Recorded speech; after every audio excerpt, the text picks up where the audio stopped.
இன்னைக்கு சேலம் குகை மெயின் ரோட்ல லொகேட் ஆயிருக்க ஸ்வர்ணாஞ்சலி ஜுவல்லரியில நிறைய இயரிங்ஸ்ல லைட் வெயிட் கலெக்ஷன்ஸ் வச்சிருக்காங்க. எல்லாமே பார்ட்டி வேர் கலெக்ஷன்ஸ். இந்த டிசைன்ஸ் எல்லாமே இன்னைக்கு நம்ம பார்க்கலாம்.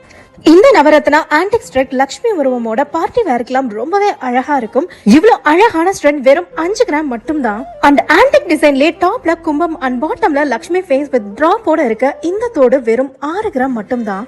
8 கிராம்லயே கண்ணுக்கு பார்வையா ஒரு பார்ட்டி வேர் ஸ்ட்ரெட் வாங்கணும்னு நினைச்சீங்கன்னா இந்த லக்ஷ்மி ஃபேஸ் இருக்க ரூபி எம்ப்ரல் ஸ்டோன் ஸ்ட்ரெட் ரொம்பவே அழகா இருக்கும். ரொம்பவே யூனிக் டிசைன் ப்ரிஃபர் பண்றீங்கன்னா இந்த விநாயகர்லயே டபுள் சைட் லக்ஷ்மி ஃபேஸ் இருக்க ஸ்ட்ரெட் அண்ட் இந்த ஆன்டிக் யூனிக் ஸ்ட்ரெட்ஸ் எல்லாமே ஜஸ்ட் 5 to 6 கிராம்ஸ்ல வாங்கலாம். 8 கிராம்ஸ்ல இருக்க இந்த பாகுபலி தோடு ரூபி ஆன்டிக் டிசைன்ஸ்ல வியர் பண்ணாவே ஒரு ராயல் லுக்ல இருக்கும். இல்ல சிம்பிளா ட்ரெண்டியா வியர் பண்ணோம்னா இந்த லைட் வெயிட் ஆன்டிக் ரூபி ஸ்ட்ரெட் 6 கிராம்லயே சேலம் ஸ்வர்ணாஞ்சலி ஜுவல்லரியில உங்களால வாங்க முடியும். இந்த மாதிரி யூனிக்கான பார்ட்டி வேர் ஸ்ட்ரெட் ஆன்டிக் டிசைன்ஸ்ல அதுவும் மெயினா லைட் வெயிட் கலெக்ஷன்ஸ்ல வாங்கணும்னு நினைச்சீங்கன்னா உடனே சேலம் குகை மெயின் ரோட்ல லொகேட் ஆயிருக்க ஸ்வர்ணாஞ்சலி ஜுவல்லரிக்கு விசிட் பண்ணுங்க.